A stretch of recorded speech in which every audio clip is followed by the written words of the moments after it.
नमस्कार दोस्तों, मैं हूं दीप्ति। आप सभी का मेरे इस YouTube चैनल में स्वागत है।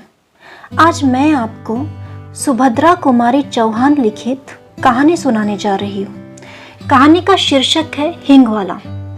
अगर आपको ये कहानी पसंद आए तो आप इस वीडियो को लाइक कीजिए और चैनल को सब्सक्राइब कर दीजिएगा।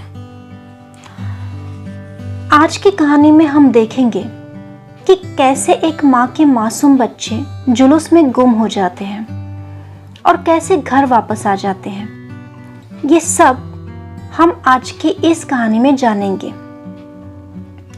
कहानी की शुरुआत करती हूँ। लगभग 35 साल का एक खान आंगन में आकर रुका। उसकी आवाज सुनाई दी, अम्मा हिंग लोगी? भीतर से 9-10 वर्ष के एक बालक ने निकलकर उत्तर दिया, अभी कुछ नहीं लेना है, जाओ। पर खान भला क्यों जाने लगा, जरा आराम से बैठ गया और अपने साफे की छोर से हवा करता हुआ बोला, अम्मा हिंग ले लो अम्मा, हम अपने देश को जाता है, बहुत दिनों में लौटेगा। सावित्री रसोई घर से हाथ धोकर बाहर आई और बोली, हिंग तो बहुत सी ले रखी है खान, अभी 15 दिन हुए नहीं, तुमसे ही तो ली थी। वह उसी स्वर में फिर बोला, हीरा हिंग है माँ, हमको तुम्हारे हाथ की बहुनी लगती है, एक ही तोला ले लो, पर जरूर लो। इतना कहकर एक डिब्बा सावित्री के सामने सरकाते हुए कहा, तुम और कुछ मत देखो माँ, यह हिंग 1 नंबर है।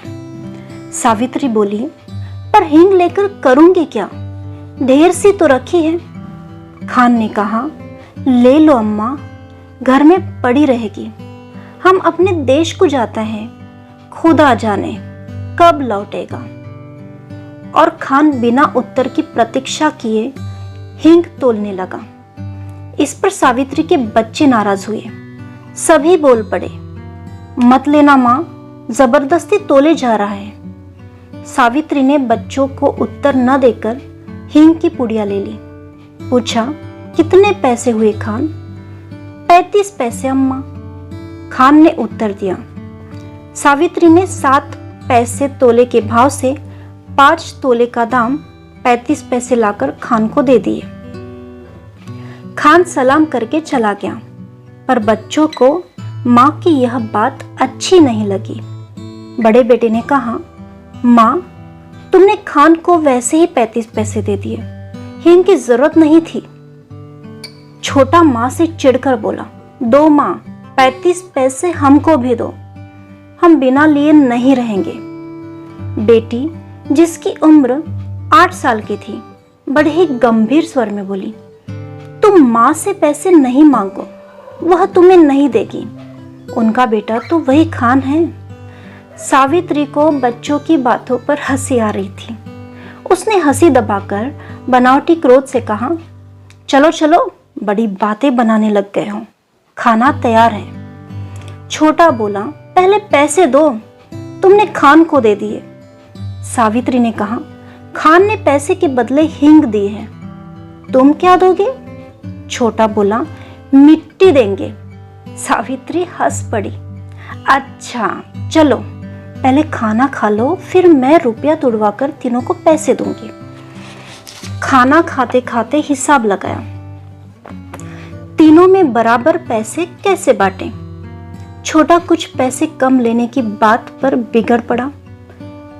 कभी नहीं, मैं कम पैसे नहीं लूंगा। दोनों में मारपीट हो चुकी थी यदि मुन्नी थोड़े कम पैसे लेना स्वीकार नहीं करती। कई महीने बीत गए, सावित्री की सब हिंग खत्म हो गई। इस बीच होली आई। होली के अवसर पर शहर में खासी मारपीट हो गई थी।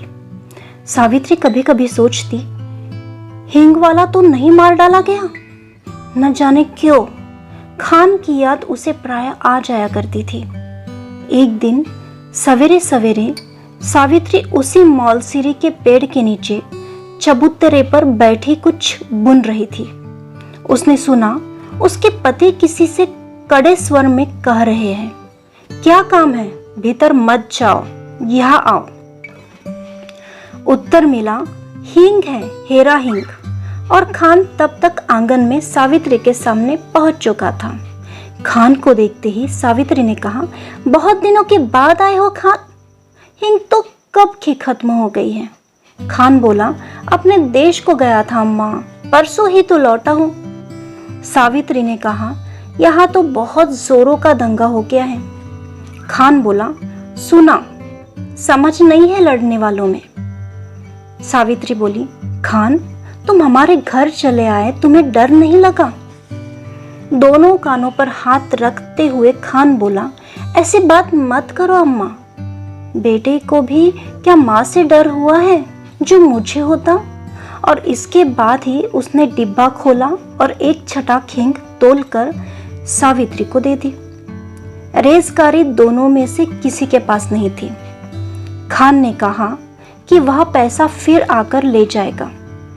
सलाम करके वह चला गया। इस बार लोग दशहरा दूने उत्साह के साथ मनाने की तैयारी में थे। 4 बजे शाम को माँ काली का जुलूस निकलने वाला था। बच्चों ने कहा, हम भी जुलूस देखने जाएंगे माँ। सावित्री के पति शहर से बाहर गए थे। सावित्री स्वभाव से भीरू थी। उसने बच्चों को पैसों का, खिलौनों का, सिनेमा का न जाने कितने प्रलोभन दिए, पर बच्चे न माने सो न माने। नौकर रामू भी जुलूस देखने को बहुत उत्सुक हो रहा था। उसने कहा, भेज तो न माँ जी, मैं अभी दिखाकर लिए लाता हूँ। लाचार होकर सावित्री को बच्चों को बाहर भेजना ही पड़ा। उसने बार बार रामू को समझाया कि दिन रहते वह बच्चों को लेकर लौट आए। देखते ही देखते दिन ढल चला। अंधेरा भी बढ़ने लगा, पर बच्चे नहीं लौटे। अब सावित्री को भीतर चैन नहीं था न बाहर। इतने में उसे कुछ आदमी सड़क पर भागते हुए जान पड़े। वह दौड़कर बाहर आई, पूछा, ऐसे भागे क्यों जा रहे हो? जुलूस तो निकल गया है ना? एक आदमी बोला, दंगा हो गया जी, बड़ा भारी दंगा हो गया है। सावित्री के हाथ पैर ठंडे पड़ गए। तभी कुछ लोग तेजी से आते दिखे। सावित्री ने उन्हें भी रोका। उन्होंने भी कहा, दंगा हो गया है। अब सावित्री करे भी तो क्या करे? उन्हीं में से एक से कहा, भाई तुम मेरे बच्चों को खबर ला दो। 2 बेटे हैं, 1 बेटी। मैं तुम्हें मुंह मांगा इनाम दूंगी भाई। एक देहाती ने जवाब दिया, क्या हम तुम्हारे बच्चों को पहचानते हैं माँ जी? यह कहकर वह चला गया। सावित्री सोचने लगी, सच तो है, इतनी भीड़ में भला कोई मेरे बच्चों को कैसे खोजेगा? पर अब वह करे भी तो करे क्या? उसे रह रहकर अपने पर क्रोध आ रहा था। आखिर उसने बच्चों को भेजा ही क्यों? अरे वो तो बच्चे ठहरे, जिद तो करते ही, पर भेजना उसके हाथ की बात थी। सावित्री पागल सी हो गई। बच्चों की मंगल कामना के लिए उसने सभी देवी देवता मना डाले। शोरगुल शांत हो गया। रात के साथ साथ नीरवता बढ़ चली, पर बच्चे नहीं आए। सावित्री हताश हो गई और फूट फूट कर वही रोने लगी। उसी समय उसे वही चिर परिचित स्वर सुनाई पड़ा, अम्मा। सावित्री दौड़कर बाहर आई। उसने देखा उसके तीनों बच्चे खान के साथ सकुशल लौट आए हैं। खान ने सावित्री को देखते हुए कहा, वक्त अच्छा नहीं है अम्मा, बच्चों को ऐसी भीड़ भाड़ में बाहर मत भेजा करो। बच्चे दौड़कर माँ से लिपट गए और कहानी यही समाप्त होती है। दोस्तों, कहानी से हमें यह सीख मिलती है कि हमारे द्वारा किए हुए अच्छे कर्म हमारी तरफ ही लौट आते हैं। हमें हमारे किए हुए अच्छे कर्मों का फल मिलता है। सावित्री के पास हींग की उपलब्धता रहने के बावजूद भी वो हींग वाले की गरीब स्थिति देखकर हींग खरीद लिया करती थी। उसके इस अच्छे कर्म की वजह से ही हींग वाला उन्हें इज्जत देता था और अंत में उसके अच्छे कर्मों का फल उसे इस तरह से मिला कि दंगल होने के बावजूद भी उसके बच्चे हींग वाले की मदद से माँ को मिल पाए। दूसरी तरफ हींग वाले ने भी बच्चों को सकुशल उनकी माँ को सौंपकर सावित्री के प्रति कृतज्ञता दिखाई और इंसानियत की एक मिसाल कायम की। हींग वाला भी सावित्री के घर हींग बेचने के लिए बार बार जाता था, इसलिए बच्चों के चेहरे उसे याद हो गए थे और ये भी एक वजह थी कि वो दंगल से बच्चों को सकुशल सावित्री के पास पहुंचा पाया था। और बच्चों को भी यह सबक मिल गया था कि सबके साथ प्यार से रहना चाहिए, क्योंकि जिस खान को वो गुस्सा करते थे उसी खान ने उन्हें वापस लाया।